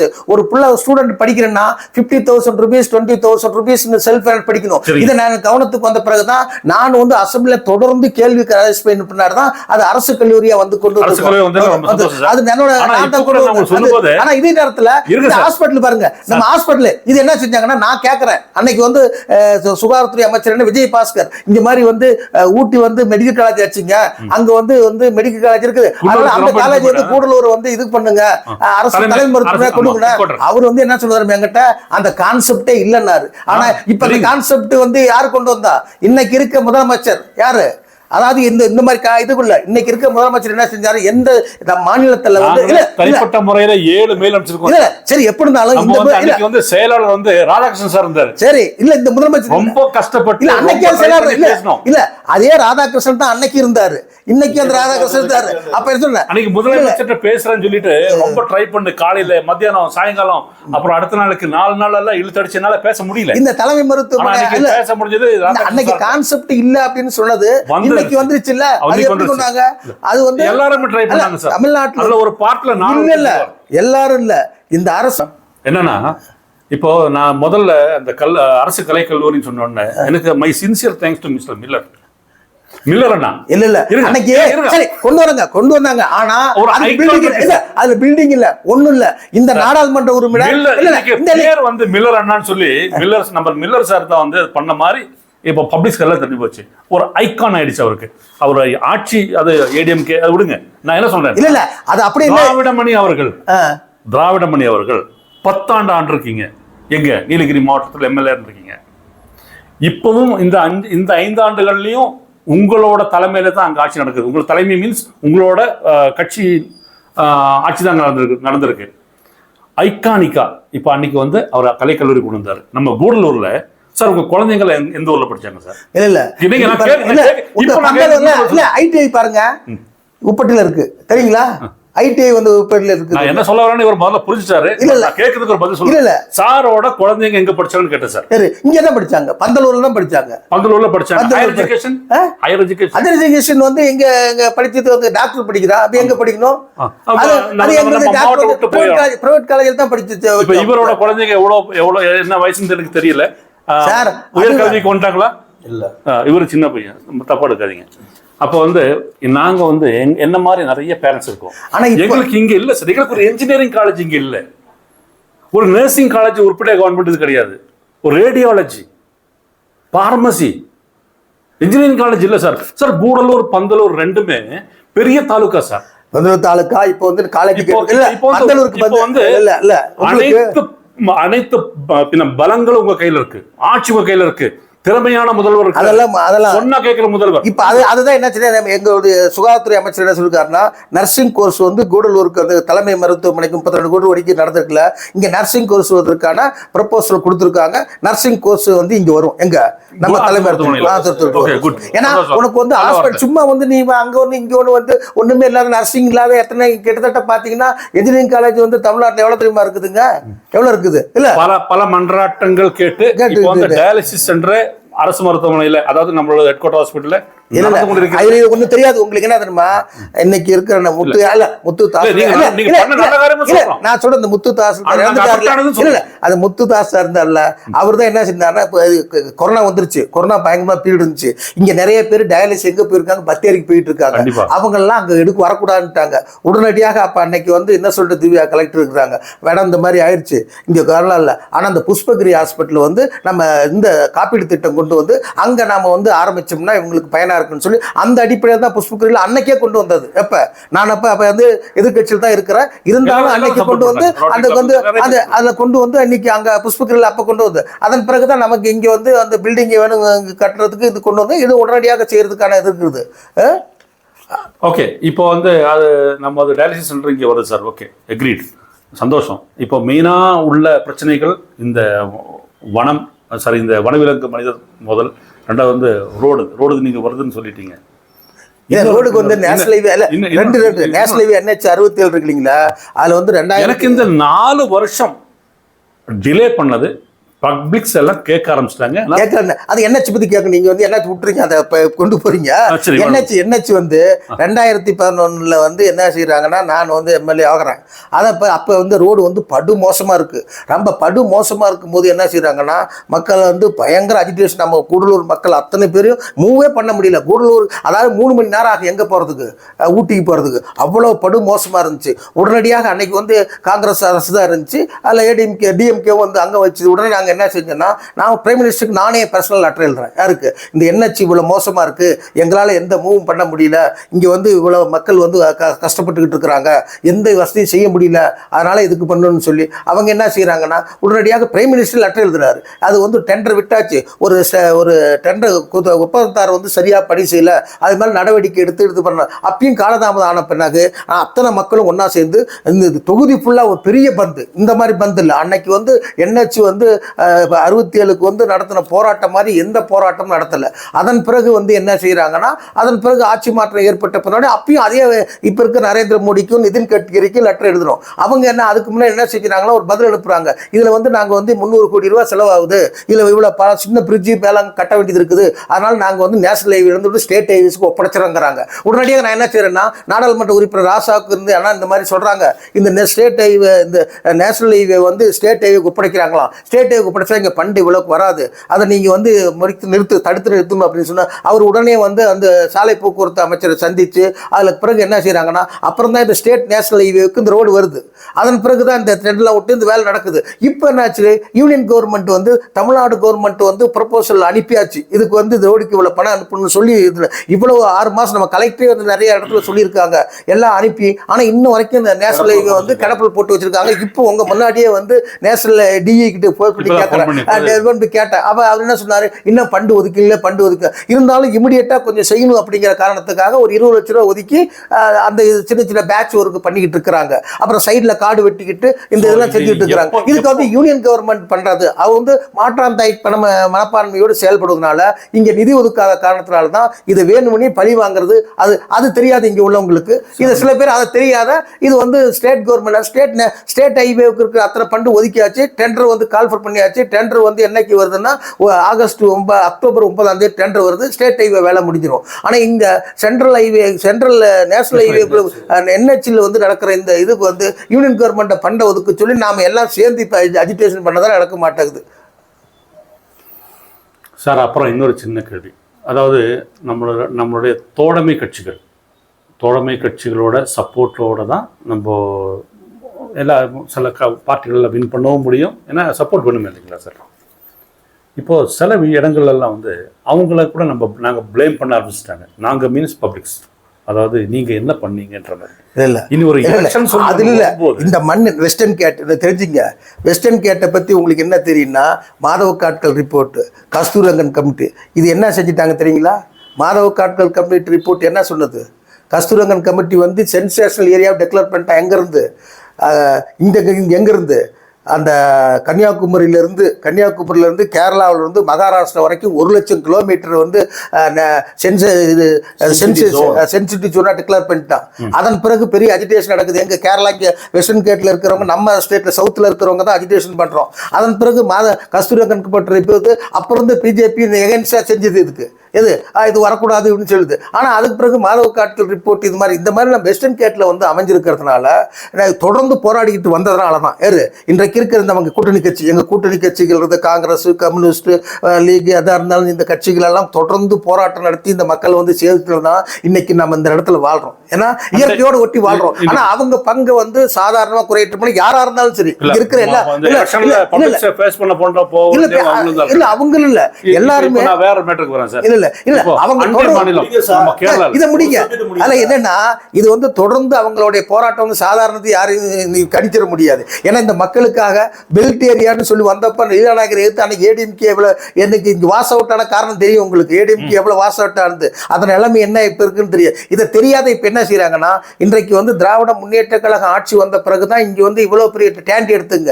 டேண்டி பார்த்தீங்கன்னா மினிமைசேஷன் ஒன்று சொல்றேன். நீங்க வந்து நம்ம ஒரே பக்கமா பேசிக்கிட்டு இருக்கிறோம். இங்க வந்து செக்ஷன் 17 மட்டும் அதாவது இது பண்ணிட்டு இருக்கோம். ஆனால் அதிகமான மக்கள் இருக்கிறது என்னன்னா தோட்ட தொழிலாளி தான் அதிகமா இருக்கிறாங்க. அவங்களுக்கு வந்து 4 ஆண்டுகளுக்கு ஒருவரை மினிமம் வேஜஸ் உயர்த்தணும். ஆனால் என்ன செஞ்சாங்கன்னா 10 ஆண்டு காலமாக மினிமம் வேஜஸ் உயர்த்தவே இல்லை. அதுக்கு பிறகு என்ன செஞ்சாங்கன்னா 10 ஆண்டு காலம் மினிமம் வேஜஸ் உயர்த்தாத காரணத்தினால என்ன செஞ்சாங்கன்னா 2021 வந்து திமுக அரசு வருகிறது.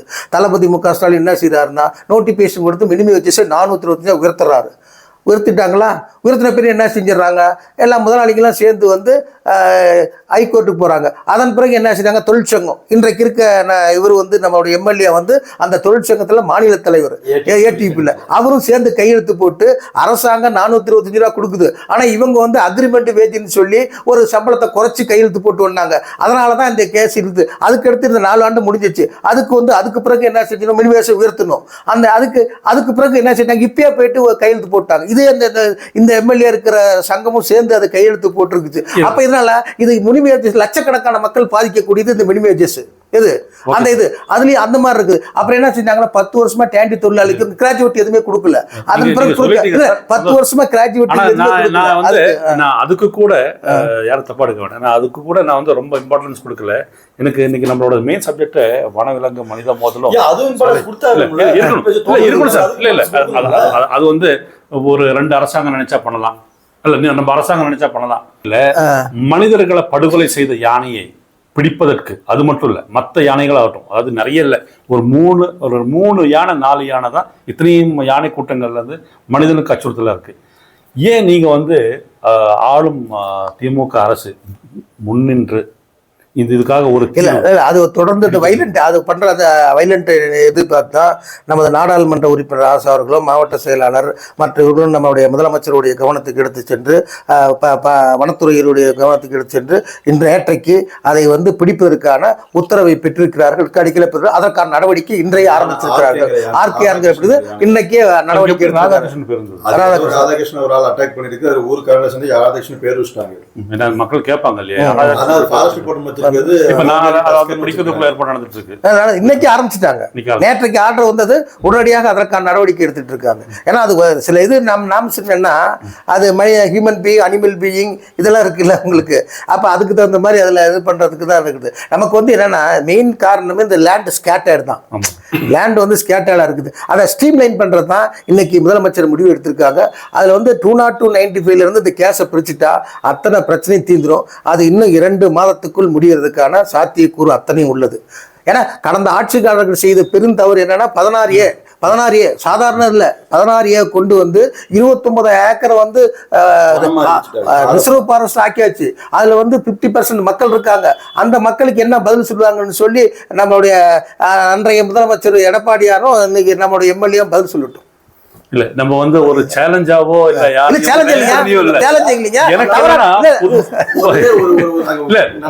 நீங்க வந்து நீங்க இப்ப இப்படி பேசுறீங்க. அதே சமயத்துல நீங்க ஒற்றுமை, நீங்க வந்து அண்ணன் தம்பி மாதிரி ஒற்றுமையோட அனைத்து கட்சிகளும் ஒற்றுமையோடு மக்கள் பிரச்சனைக்கு வந்திருக்கோம் செய்யணும். இன்னைக்கு அதாவது என்னன்னா அந்த இது புலிகள் சேர்ந்து ஒரு காரியமும் பண்ணிருக்கிறீங்க. அதாவது சில விஷயங்கள் நீங்க வந்து பண்ணிருக்கிறீங்க. அதாவது அரசியல் கடந்து மதம், இனம், மொழி எல்லாம் கடந்து சில காரியங்கள்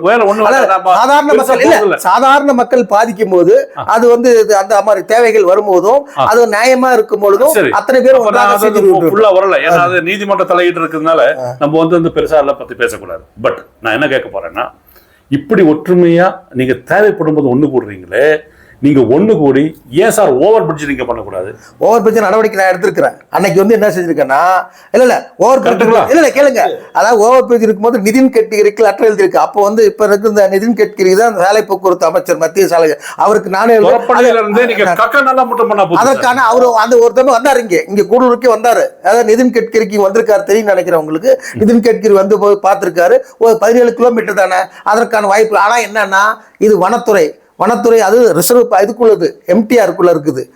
அதனால அதனுடைய அனுமதி எல்லாம் வாங்கி, அதை விட நாங்க என்ன செஞ்சோம்னா நஞ்சன்கோடுல இருந்து நிலம்பூர் வழியாக நமக்கு வந்து ரயில்வேவுக்கு முயற்சி எடுத்திருக்கோம். முயற்சி எடுத்து நம்ம நாடாளுமன்ற உறுப்பினர் வந்து அதற்கான பன்சாலா கிட்ட போகணும். State government 50%, central government 50%. 1994ல 1994ல திரு SR பாலசுப்ரமணியம் அவர்கள் வந்து எதிர்கட்சி தலைவராக இருக்கும்போது அவர் கூடலூருக்கு வந்தார்.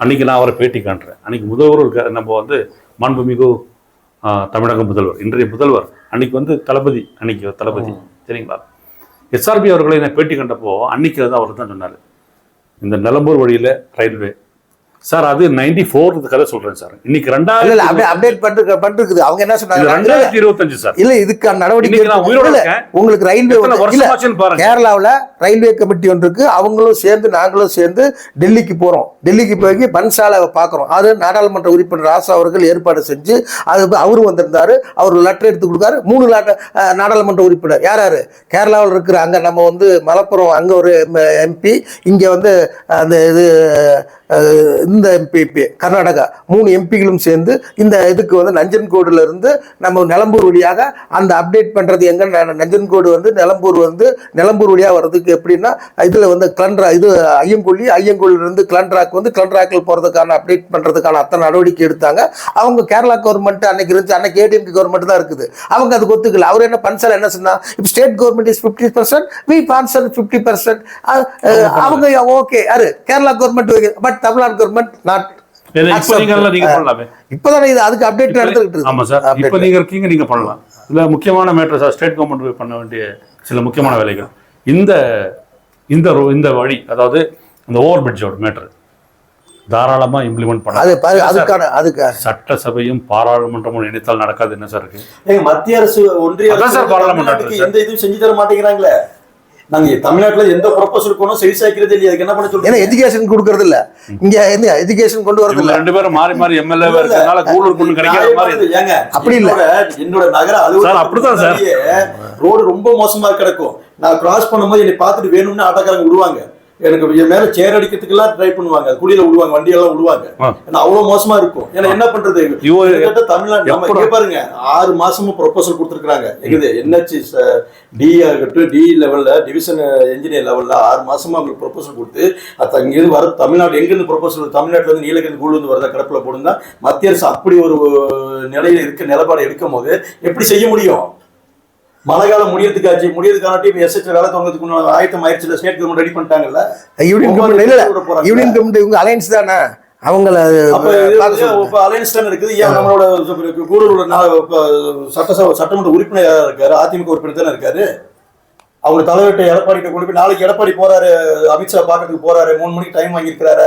அவர் வேற ஏன் சட்டமன்ற உறுப்பினர் மூலியமா அவர் தலைவர்கிட்ட எதிர்கட்சி தலைவர்கிட்ட ஒரு கோரிக்கையை வச்சு அமித்ஷா நேரடியாக பேச வைக்கலாம்ல. அவர் ஆட்சியில் இல்ல சார், ஆட்சியில் இல்லாட்டி என்ன சார், நீங்க உறவுல தானே சார் இருக்கீங்க. மத்திய அரசு யாரு சார்? மத்திய அரசு நீங்க தானே. நான் ஆட்சியில் இருக்கிறவங்களை கூட்டு பேசிட்டு ஆட்சியில இருக்கிறவங்களுக்கு கூட எங்களுக்கு உட்பட்டது வந்து எஸ்ஹெச். நாங்க வந்து மத்திய அரசு நிதி வாங்கி தான் செய்யணும்னு அவசியம் கிடையாது. என்னச்சுங்கும் போது மத்திய அரசு நிதி ஒதுக்கீடு தேவை இருக்குதுல்ல, அவங்க செய்ய மாட்டேங்கிறாங்கல்ல. அப்ப சரியான ஒரு வாய்ப்பை கேட்டாக்க இப்ப கூடலூர் சட்டமன்ற உறுப்பினர் பொண்ணு ஜெயசீலன் என்ன பண்ணணும், நாளைக்கு வந்து எதிர்கட்சி தலைவராக எடப்பாடி வந்து உள்துறை அமைச்சர் அமித்ஷா சந்திக்க போறாரு. எதுக்கு சந்திக்க போறா என்னங்கிறது ஊரறிந்த உண்மை. அது அவங்க சந்திச்சுட்டு அவங்க பிரச்சனை. அந்த பிரச்சனைக்கு இடையில இவர் தொகுதி மேல உண்மைக்கும் அக்கறையா இருக்க ஒரு பிரசன்டேட்டிவா இருந்தாக்க, ஒரு ரெப்ரஸன்டேஷன் கொடுக்கணுமா இருந்தாக்க இந்த கோரிக்கையை வந்து எடப்பாடி மூலியமா கொடுத்து அமித்ஷாட்ட கொடுத்து ஒரு என்ஹெச்ல நிதியை ஒதுக்கி தர சொல்லி உடனே வேலையை முடிக்கலாம்ல நம்ம. அதாவது சில இங்க அரசியல் எப்படி நடக்கும் தெரியுங்களாங்க, சும்மா வந்து வேணும் அரசியல் மட்டுமே பண்ணணும். அந்த அரசியல் பிரச்சனை தீரக்கூடாது, பிரச்சனை தீரக்கூடாது. அரசியல் கூடலூர் மக்களை பார்த்தா பரிதாபமா இல்லையா சார்? ஏங்க கூடலூர் மக்களுக்கு என்னைக்குமே திமுக உறுதுணையா இருக்குங்க. அதுதான் செஞ்சுட்டு இல்ல இவ்வளவு வாழ்றாங்கன்னா ஒரு உதாரணம் சொன்னாங்கல்ல, இந்த மக்களை அங்கீகரிச்சது யார் தெரியுமா? இந்த முதலமைச்சர் தான். நீண்ட நெடுங்காலம் ஆள்கின்ற மக்கள்னு சொன்ன ஒரே முதலமைச்சர் தளபதி மு.க. ஸ்டாலின் தான். நம்ம வந்து என்ன சார் எந்த டேட் சொன்னீங்க சார்? 9/10 அக்டோபர் மாசம். அது டெண்டர் சொன்னீங்களா இல்ல? நம்ம டெண்டர் அது எது எஸ்ஹெச் ஓட ஸ்டேட் ஹைவேயோட வர்க்கர்ஸ் தெரிஞ்சிருவாங்க. என்ஹெச்சோட ப்ரொபோசல் கொடுத்த நிலைமையில இருக்குது. ப்ரொபோசல் வந்து அங்க வந்து சாலை போக்குவரத்து மின்சாரம் துறையில வந்து 10,000 பேருக்குள்ள மின்சாரம் அதற்கான அது நம்ம திரு ராசா அவர்கள் வரும்போது பண்ணான்னு சொன்னீங்க. அவர் வந்து இப்ப 21ஆம் தேதி இங்க 20ஆம் தேதி வராரு. அன்னைக்கு வந்து நிஷா கமிட்டி கூட்டம் இருக்குது.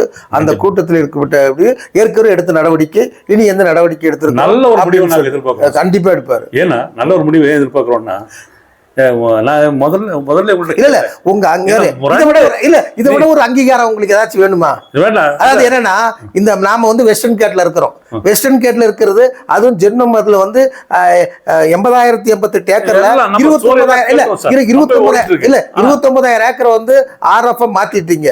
அதுல இருந்து அதை விட இந்த 53ல இருக்கிறாங்க. இதையும் அங்கே என்ன நினைக்கிறாங்கன்னா, மக்கள் மாறி மாறி இந்த ஆட்சி வந்ததுனால அப்ப நீ என்ன பண்ண போறீங்கன்ற மாதிரி இல்ல. அதனாலதான் அப்படி ஒண்ணு அதை வந்து சொல்ல முடியாது. ஆட்சி ஒற்றுமை நிலைக்கணும். நான் அதான் சொல்ல வரேன். உங்களோட ஒற்றுமை நிலைத்து ஒற்றுமைங்கிறது வேறங்க, பாலிசிங்கிறது வேறங்க. ஒற்றுமைங்கிறது எதுக்கு? நம்மளுடைய பிரச்சனைகள் வந்து ஒரு சாதாரண பாதிக்கப்பட்ட மக்கள், ஏழை எளிய மக்கள் பாதிக்கப்படும் போது நம்ம வந்து அதுல வந்து அரசியல் பார்க்க கூடாது, அதுல வந்து நம்ம இந்த காழ்ப்புணர்ச்சி பண்ணக்கூடாது. ஆனா அந்த மாதிரி நேரத்துல பண்ணும்போது தான் பிரச்சனை ஆகுது. பாதிப்புன்றது சார் 1-2 எல்லாத்துக்கும் பாதிப்பு இருக்கு. அதாவது ஒண்ணு மனித உயிர் போயிட்டு இருக்கிறது போகும்னு தெரியுது.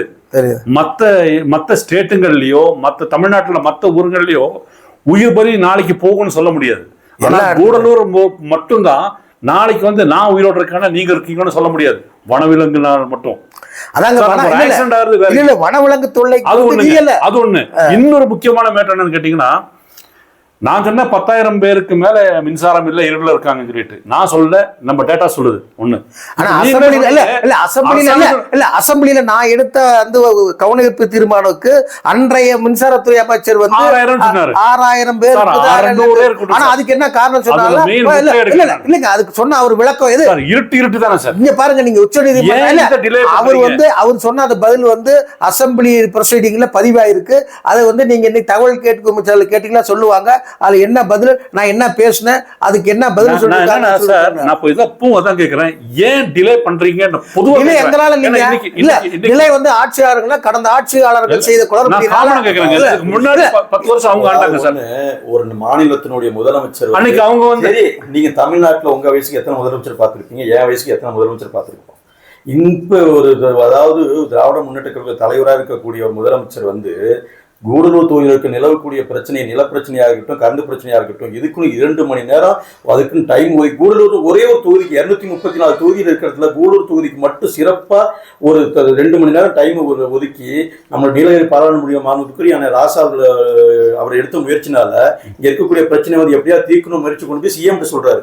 சிஎம் வந்து என்ன பண்றாரு, ஒரு தொகுதிக்கு உண்டான பிரச்சனை தீர்க்கிறதுக்கு வேண்டிட்டு 2 மணி நேரம் நேரத்தை ஒதுக்கி ஹை லெவல் கமிட்டி ஆபீசர்ஸ் எல்லாம் கூப்பிட்டு இந்த பிரச்சனையை, அதாவது செவனீர் பிரச்சனை எப்படி தீர்க்கலாம், இந்த செவனீர் பிரச்சனை செவனில வாழக்கூடிய மத்திய 10 இடத்துல வாழக்கூடிய மக்களுக்கு எப்படி கரண்ட் மின்சாரம் கொடுக்கலாங்கிற எண்ணத்தை ஒரு ஆய்வு செஞ்சு அதை பார்க்கும் போது சட்ட ரீதியான பிரச்சனை இருக்கும் போது சட்ட ரீதியான பிரச்சனை எப்படி நம்ம எதிர்கொள்ளணும் டீம் அமைச்சு ஒரு 5 கொண்ட ஒரு வக்கீல் ஒரு வழக்கறிஞர் ஒரு குழுவை போட்டு ஆய்ஞ்சு இப்ப வந்து சுப்ரீம் கோர்ட்ல சப்மிட் பண்ணி சுப்ரீம் கோர்ட்ல ஒரு விஷயத்தை ஸ்டேட் கவர்மெண்ட் சப்மிட் பண்ற இடத்துல எக்காரணத்துக்கு சுப்ரீம் கோர்ட் ரிஜெக்ட் பண்ணிடக்கூடாது நிலைப்பாடு இருக்குமா வேணாமா, அதுக்கு தக்கப்படி சரியான சட்ட ஆய்வு பண்ணி பண்றதுக்கு தயாரா இருக்குது.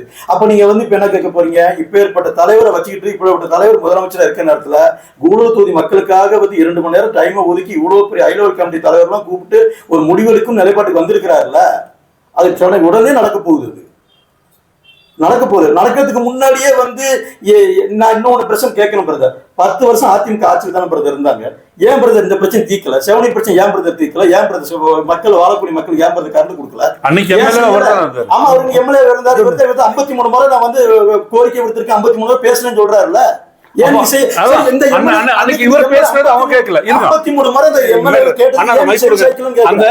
அன்னைக்கு எம்எல்ஏவா இவர் இருந்தாரு, அது நடக்கல. இன்னைக்கு எம்எல்ஏவா இவர் இருக்காரு, இது இப்போ நடக்குது இல்ல.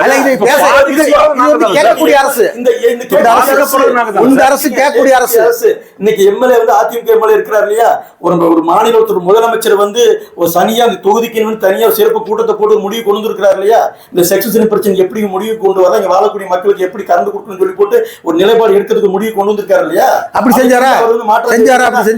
ஏடிஎம்கே கவர்மெண்ட் ஏடிஎம்கே சேர்ந்த சட்டமன்ற உறுப்பினர் தான் இருக்கிறான்னு சொல்லி போட்டு எடுக்கலையே. இந்த தொகுதி மக்களை தானே பார்த்தாரு முதலமைச்சர். இந்த தொகுதி மக்களுக்கு எதையாவது நம்ம ஆட்சி காலத்துல நல்லது கிடைச்சுன்னு சொல்லி போது முயற்சி எடுத்திருக்கிறாரு. நீங்க அதை விட்டு போற 10 வருஷ கால கிடப்பிலை விட்டுருக்காங்க இல்லையா, அதை பார்த்து அன்னைக்கு நீங்க உட்காந்து பேட்டி எடுக்கிறீங்களா சட்டமன்ற உறுப்பினர் இருக்கக்கூடியவர், ஏன் நீங்க கேட்கல? இப்ப 10 வருஷமா அதிமுக தமிழ்நாட்டு ஆண்டு இருக்குது. கூடலூர் பகுதியில் நிலவக்கூடிய பிரச்சனை 10 வருஷம் தொடர்ந்துங்க. அதுக்கு சிம்பிளா ஒண்ணே ஒண்ணு கேட்டுக்குங்க சார். அதுக்குள்ள ஆன்சர் ஒண்ணுதான் சார். ஒண்ணே ஒண்ணு சொல்றேன் கேட்டுங்க. இப்ப 11ல இருந்து 21 வரைக்கும் தொடர்ந்து அதிமுக ஆட்சியாண்டு இருக்குது, புரிஞ்சுதுங்களா? 21ல இருந்து 26 வரைக்கும் திமுக ஆட்சியாளுது. இப்ப இந்த சட்டசபை 4 வருஷம் முடிய போகுது, 4 மாசத்துல எலெக்ஷன் வரப்போகுது. எங்களுக்கு தொடர்ந்து 10 வருட காலம் திமுக ஆட்சியில் இருந்தாக்க தமிழ்நாடு சர்வதேச அளவுல முன்னுக்கு இருக்கணும். நல்லா புரிஞ்சுக்கங்க. நீங்க வந்து தேசிய அளவுல பொருளாதார ரீதியாக எதுலயுமே தேசிய நல்ல அரசியல்வாதி யதார்த்தம் உண்மையை மட்டும் பேசணும். அரசியல்வாதிங்கிறது அரசியல்வாதிகளோட மைண்ட் வேற மாதிரி இருக்கும். நான் வந்து நிலைப்பாட்டை சொல்றேன். நான் தொடர்ந்து 10 வருட காலம் எங்களுக்கு எங்களோட தலைவரோட தளபதி கையில எங்களுக்கு வந்த தேசிய அளவுல இருக்கக்கூடிய தொகுதி மக்களுக்கு வரக்கூடிய வந்த பிரச்சனையே இதுதான் சார். இது வந்து நான் கடைசியா சொல்றது என்னன்னா, இது அரசியலாக்க வேண்டாம். இது வந்து என்ன செய்யுங்கன்னா, இதுல வந்து பிரச்சனை தீர்ணும்னு நினைக்கல, பிரச்சனையை வச்சு நம்ம வந்து குளிர்காலம் நினைக்கிறாங்க, அது வேண்டாம். பிரச்சனை கண்டிப்பா தீரும். நம்ம ஊருக்கு நான் ஒன்னே ஒன்று சொல்றேன். நீங்களும் ஒரு மீடியா நடத்திக்கிட்டு இருக்கிறீங்க. இப்ப கொஞ்சம் சடனா வந்து நாங்க சோசியல் ஆக்டிவிட்டிஸ் சொல்லி சில பேர் இறங்கி இருக்கிறாங்க. அது என்னன்னு தெரியுது இல்ல. கேமரா எடுத்துக்கிறாங்க, காலையில வச்சு உட்காந்துக்கிறாங்க, கேமரா மொபைல் ஆன் பண்ணிக்கிறாங்க, டெய்லி டைலாக். நான் என்ன சொல்ல வரேன், நீங்க டெய்லி பயங்கர குண்டு குழியுமா இருந்தது. அதுக்கு என்னன்னு கேட்டாக்க வந்து அதுக்கு ஒரு ஜல்லியை போட்டு மூடலாம்னு சொல்லி போட்டு ஒரு முயற்சி எடுக்கிறாங்க. அந்த சில ஒப்பந்தம் இங்கே உங்களுக்கு தெரியும். இங்க வந்து கேட்டாக்க யார் பிளான்ட் வச்சிருக்கிறது, யாரால தார் கலவை போட முடியும், எல்லாத்துக்கும் 2 ஒப்பந்தம் 2 டீமால தான் முடியும். இவங்க 2 பேருமே அந்த விஷயத்துக்கு ஒத்து வர மாட்டேங்கிறாங்க. ஒரு எமர்ஜென்சி ஒரே நிமிஷம் சொல்லி முடிச்சிடுறேன். 2 பேருமே அந்த விஷயத்தை தற்காலிகமா செய்யக்கூடிய விஷயத்தை செஞ்சு கொடுக்க சொல்லி மழை அடிச்சு ஓஞ்சிட்டு இருக்குது. வேற ஒன்றும் தேவை கிடையாது. கொஞ்சம் இந்த வெட் மிக்ஸ் கொண்டு வந்து போட்டாக்க வண்டியெல்லாம் போட்டு டைட் ஆயிரும், குழிய மூடின்னு சொல்லி போட்டு எடுக்கும் போது இவங்க 2 பேருமே ஒத்துக்க மாட்டேங்கிறாங்க. டி ஆகட்டும் ஏடி ஆகட்டும் லெவல சொல்றாங்க, ஒத்துக்க மாட்டேங்கிறாங்க. 2 டீமும் ஒத்துக்க மாட்டேங்கிறாங்க. அதுக்கப்புறம் என்ன பண்ணுங்க, பயங்கரம் பார்த்தா நீங்க உடனே ஒரு விஷயம் நடக்குது, உடனே கேமரால பதிவிட்டு நாங்க ஆச்சா பூச்சான்னு பேச ஆரம்பிச்சிருங்க. மாவட்ட செயலர் கவனத்துக்கு வந்து அன்னை கொண்டு போறாரு, இப்படி பிரச்சனை இருக்கு, நீங்க தான் சொல்றீங்க. இவரும் பேசுறாரு, நகரச்செயலர் முறையில இருந்து நானும் கூப்பிட்டு சொல்றேன். உடனே அவர் என்ன பண்றாரு, கூகுள் அப்படி பண்ணும்போது இங்க வந்து அவைலபிளா இருக்க மாட்டேங்கிறாங்க. எல்லாமே 10 லாரி 20 லாரி வச்சிருக்காங்க. ஒரு 2 லோடு ஜல்லி கொண்டு கொட்டுறதுக்கு எல்லாம் தயங்கினாங்க இன்னைக்கு. இதுக்கு மாவட்ட அவர் என்ன பண்றாரு, குன்னூர்ல இருந்து 5 லோடு ஜல்லி வெட் மிக்ஸை கொண்டு வந்து கூட டவுன் ஃபுல்லா கொட்டுறாரு. டவுன் ஃபுல்லா கொட்டி அதுல போட்டு வண்டி போட்டு இப்ப அந்த இதுதான் இங்க சரியா இருக்குது. இப்ப கிட்டத்தட்ட 2 மாசம் ஆச்சுன்னு நினைக்கிறேன். இப்ப வந்து குழியை கொஞ்சம் மூடி இருக்க காரணம் வந்து அவரோட முயற்சியில் எடுத்து 5 லோடு ஜல்லியை கொஞ்சம் கொட்டி இப்ப கொஞ்சம் குழியெல்லாம் மூடி தயார் நிலையில இப்ப நல்லா இருக்குது. அதாவது இந்த அரசாங்கத்தை பொறுத்தளவு கேட்டு பண்ணுமே ஒழிய போராடி பண்ணுங்கிற அவசியமே கிடையாது. அது தமிழ்நாட்டை ஆளக்கூடிய முதலமைச்சர் அந்த நிலைப்பாட்டில் தான் இருக்காரு. கேளுங்கள் தரப்படுமே ஒழிய போராடுங்கள் போராடி தான் வாங்கணும்னு அவசியமே கிடையாது. ബാബുവിടെ മലയാളത്തിൽ ഒരു കാര്യം ചോദിക്കാം. ബാബു എന്ന് പറഞ്ഞാൽ അറിയാം എന്താണ്, കേരളത്തിൽ നിന്ന് ഒത്തിരി ടൂറിസ്റ്റുകൾ നീലഗിരി നോക്കി വന്നുകൊണ്ടിരിക്കുന്നത്. കേരളത്തിൽ എല്ലാവർക്കും ബുദ്ധിമുട്ടാണ്. അതായത് ബോർഡർ വരെ വണ്ടി ഓടിക്കുമ്പോൾ അവർ സുഖമായിട്ട് ഉറങ്ങി വരുന്നു. തമിഴ്നാട് ബോർഡറിലേക്ക് കയറി കഴിഞ്ഞാൽ അവരുടെ ഉറക്കം പോയി വണ്ടിയിൽ നിന്ന് അവരിങ്ങനെ ഡാൻസ് കളിച്ചുകൊണ്ടാണ് വരുന്നത്. എല്ലാവരും വെറുത്തുകൊണ്ടിരിക്കുകയാണ്. ഇപ്പൊ നമ്മൾ കുറെ സംസാരിച്ചു. എന്താണ് അതിനുള്ള റിപ്ലൈ? നമ്മൾ എപ്പോ ഇത് ശരിയാവും? അത് മാത്രം പറഞ്ഞത് കേരളത്തിൽ നിന്ന് മുകളിൽ കയറി വരുമ്പോൾ ഇങ്ങനെ വരും പറഞ്ഞില്ലെങ്കിൽ അതിന് വേണ്ടിയിട്ടാണ് ഒക്ടോബർ 9-ാം തീയതി അതിന് വേണ്ടിയിട്ടാണ് ടെൻഡർ നടക്കുന്നത്. ഓക്കെ ആ ടെൻഡർ നടന്നു കഴിഞ്ഞാൽ ഇപ്പൊ മഴയും തീരാനായി. ഓക്കെ പണി പെട്ടെന്ന് പണി കഴിഞ്ഞാൽ പെട്ടെന്ന് തുടങ്ങുമോ? അതല്ല ഇതിരുന്നില്ല ബീറ്റിടുമ്പോ കുറച്ച് ഡ്രൈ സീസൺ ഇടാൻ പറ്റുമല്ലോ, മഴക്കാലത്ത് പറ്റില്ലല്ലോ. ഇപ്പൊ മഴ നമുക്ക് ഇത് സെപ്റ്റംബർ കഴിഞ്ഞാൽ മഴ തീരും. നമുക്ക് അടുത്ത മാസത്തിൽ 10 ദിവസം പണി തുടങ്ങും. നമുക്ക് കേരളക്കാര് വരാ, ഒരു കുഴപ്പമില്ലാതെ വരാ, പോവാ, നമുക്ക് കൂടുതലേക്ക് വരാ, ഊട്ടിയിലേക്ക് പോവാ, നല്ല എൻജോയ് ചെയ്യാ, ഒന്നും കുഴപ്പമില്ലാതെ തിരിച്ചു പോവാ, ഒന്നും കുഴപ്പമില്ല. Okay, thank you. പിന്നെ இந்த சிறப்பு ஒரு பேட்டி எடுப்பதற்கு நான் அழைத்தேன் உங்களை. 2-3 முறை அழைத்தேன். ஆனால் உங்களுக்கு நேரம் இல்லாததால் இருந்தும் நேரம் உண்டு பண்ணி நீங்க என்னோட இல்லத்துக்கே வந்து நான் அழைத்ததுக்கேற்ப வந்து பேட்டி கொடுத்ததுக்கு பொதுமக்களின் சார்பாக மனமார்ந்த நன்றிகள் தெரிவித்துக் கொள்கிறோம். தமிழகம் செழிக்க வேண்டும், கூடலூர் செழிக்க வேண்டும் என்ற ஒரு எண்ணத்தில் மட்டும்தான் அனைவரும் என்ன அரசியல் மதம் இனம் மொழி கடந்து நாட்டு நலனுக்காக அனைவரும் போராட வேண்டும் என்று பணிவோடு கூறி கொண்டு நாங்க பேரசெட் இடத்துல சொல்லுவோம். இது வந்து கலைஞர் கண்ட சமத்துவம், ஜாதி மதம் மொழி இனம் இல்லாத ஒரே இடம் கூடலூர் தான். அந்த மக்கள் அதே அடிப்படையில் தான் இருக்கிறாங்க. இதை வந்து என்ன சொன்னாங்க, சில தன் சுயநலத்துக்காக பயன்படுத்துவாங்க. அதைத்தான் தவிர்க்கணும். அதனால அதை எப்பயும் ஏற்றுக்க மாட்டாங்க. இந்த மக்கள் என்ன மாதிரி மக்கள் எப்படி எலெக்ஷன்ல டிசிஷன் எடுப்பாங்கன்னு தெரியும்.